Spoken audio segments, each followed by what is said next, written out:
ishengero ry'Imana.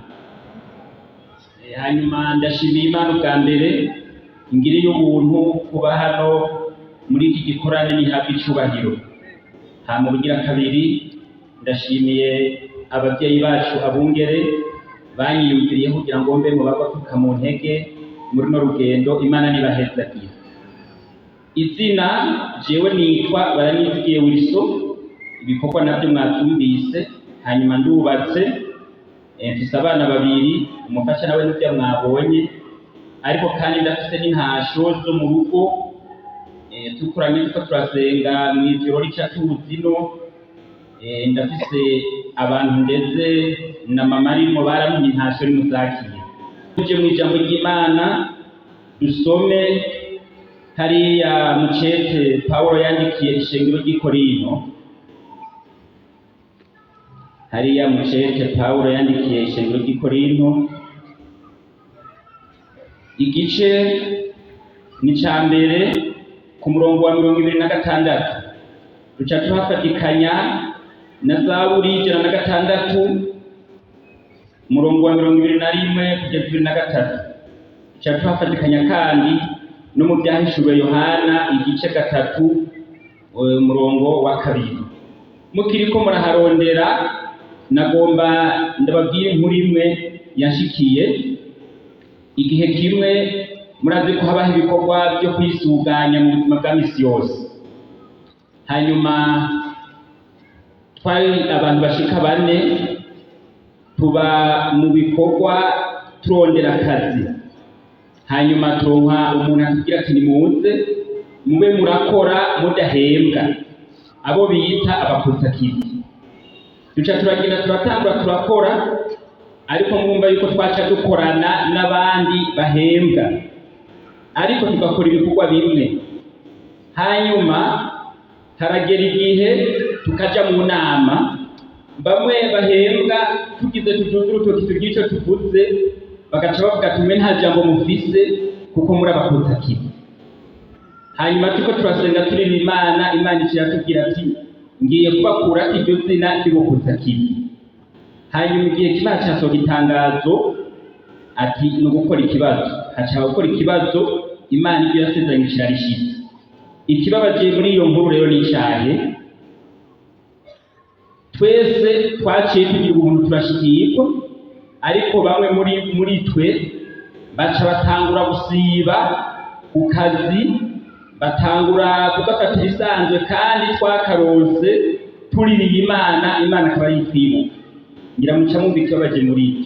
None rero reka dusome hariya mu cete Pawulo yandika ishengero ry'i Korinto, igice ca mbere umurongo wa 26 avuga ngo muzirikane ihamagarwa ryanyu bene data, yuko ab'ubwenge bw'abantu bahamagawe atari benshi, abakomeye bahamagawe atari benshi, abapasoni bahamagawe atari benshi. Zaburi 106 ku murongo wa 21 dusome: mbibagira Imana umukiza wabo, yabakoreye ibikomeye muri Egiputa, yakoreye ibitangaza mu gihugu ca Hamu n'ibiteye ubwoba ku kiyaga gitukura. Dusome Ivyahishuwe Yohana 3 turahera ku murongo wa 2 havuga ngo igira ube maso ukomeze ibisigaye bigira bipfe, kuko atabikorwa byawe nabonye bisozere imbere y'Imana yanje. Niwibuke rero ingene wakiriye kandi wumvise, ubyitondere wihane. Nuko rero nutaba maso nzoza nk'igisuma, nawe nuvyumva ingihe nzokubira. Yesu nahabwe icubahiro. N'aya majambo Pawulo yandikiye ishengero ry'i Korinto. Imwe mu ngo zatumye Pawulo yandika ishengero ry'i Korinto harimo kubahanura. Ryari ishengero ryari ryaramenye Imana, ariko baragera ahantu bibagora. Aca abandikira bahanura, aca arababwira ati bene data, muzirikane ihamagarwa mwahamagawe. Yesu nabifashe cyane, abibutsa ko badakwiye kugira ibindi bajamo, ariko bibuke ko hariho ihamagarwa bahamagawe barizirikane. Kuzirikana no kutibagira. ni kuvuga aha twese twarahamagawe kandi twahamagawe mu buryo bw'uko ari cyo twiteze, sibyo gashengere. Iyo umuntu rero yiteze ikintu yahamagariwe, igihe atarakironka ashishikara ihamagarwa yahamagawe. Hanyuma birashika rero bica birabagora, batangura kuva mu ihamagarwa bahamagawe. Nk'uko uyu munsi twese turi hano twahamagawe n'Imana kugira ngo tuyikorere. N'utarahamagawe nibaza ko uyu munsi yiteguye kwitaba nawe ahamagara. Hanyuma abantu muri iki gihe baca bibagira ihamagarwa bahamagawe. Tubonye hariya muri Zaburi ingene hari ihanga ryari ryahamagawe rikurwa mu buja, rikurwa mu buretwa kugira ngo rije mu gihugu ryasezeraniwe, ariko riribagira iby'Imana yarikoreye, rica rikikamira izindi mana, risengera ibigirwamana. Ibyo ni byo muzi kwihanga rya Isirayeli, bibagira iby'Imana yabakoreye. Ni nk'uko n'uyu munsi ikiriko kirabuza abantu kuzirikana ihamagarwa bahamagawe ni ukwibagira. Umuntu akajyana agasenga Imana ati Mana wongere ubuntu ukankura muri ibi bintu ndimo, nzogukorera, nzogushima, nzokuvuga hose, ariko akagera igihe akibagira ko hari icyo yasezeranye, akibagirwa ko hari icyo Imana yamuhamagariye, akibagirwa ko yahamagawe mu buryo bw'uko hari icyo yiteze. Icyo twiteze nacyo n'ijuru rishya, Yesu nahabwa icyubahiro. Bene data nshuti z'umusaraba, wewe uyu munsi uruhande urimo, sinzi ikibanza urimo, sinzi igihe wahamagarwa uyu munsi ariko ugihagaze, sinzi igihe wavugana n'Imana uyu munsi ariko mukivugana, ariko numva mu mutima no kubwira yuko ukwiye kuzirikana ihamagarwa wahamagaye, kuko urugendo tutarurangije. Dusomye hano mu byahishuriwe Yohana turabona icyo umuntu akwiye gukora.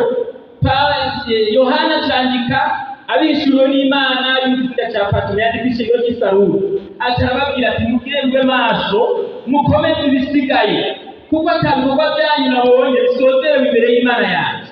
Ngo nuko rero niwibuke ingene wakiriye kandi wumvise, ubyitondere ugirene, wihane. Nabo ndakubwire wowe uraha uwo ari we wese, icyo wowe uri cyose nutazirikana ihamagarwa wahamagawe, nta kabuza ibikorwa byawe ntibizosozera neza imbere y'Imana yacu.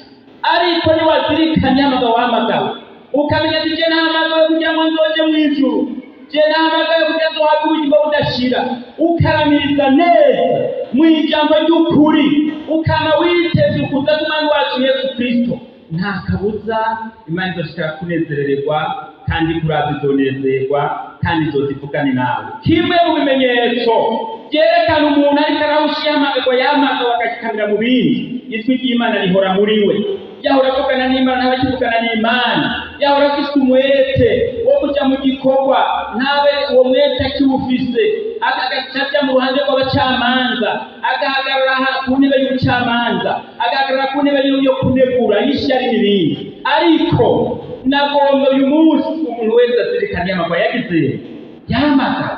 Ihamagarwa wahamagawe ryari rikomeye, kuko ryavuye mu rubavu rwa Yesu Kristo igihe yitanga ku musaraba, akavuga ati nimuze mwese abarushira bari mu ndagireye ndaruhura. Ariko uyu munsi sinzi ibyo ukikamiyemo, sinzi ibyo urimo, ariko namara kugira inama aho umukozi Imana aguhamagara, wibaze afise jewe uko ndahamagawe niko nkiri, ese ho yababiriza ugasanga ntibyagoranye, ugasanga ntibyakubujije kuzirikana neza urugendo turimo ihamagarwa wahamagawe. Ucuza uce bugufi, Umwami Yesu ari ku ntebe y'imbabazi arakwigirira ikigongwe. Nawe wazirikanye neza ihamagarwa ryawe uramirije neza, nagomba kubwire yuko hari ingero tuzoha, hari ingero z'abihanganye, hari ingero zo kuramiriza neza. Abo tuzishana na Yesu mu rwego tuzotibagirana nawe, kandi tuzosa nawe Yesu nahabwa icyubahiro. None rero n'ayo majambo mwese banyumvise Yesu n'abahezagiye. Nawe uyu munsi utarahamagawe winjira uyu munsi, nawe wenyine ndakubwire uhave wiyumvira ufate ingingo, kuko turi mu isi nk'abatuye mwese n'abamugisha. Mana yacu iri mu ijuru, mugororotse muhabwe icubahiro. Turagushimiye ku majambo yawe meza, turagushimiye ko bakoranye igishengero. None rero turakwinginze mushikare guteka abakozi, iyo ugomba bikoreke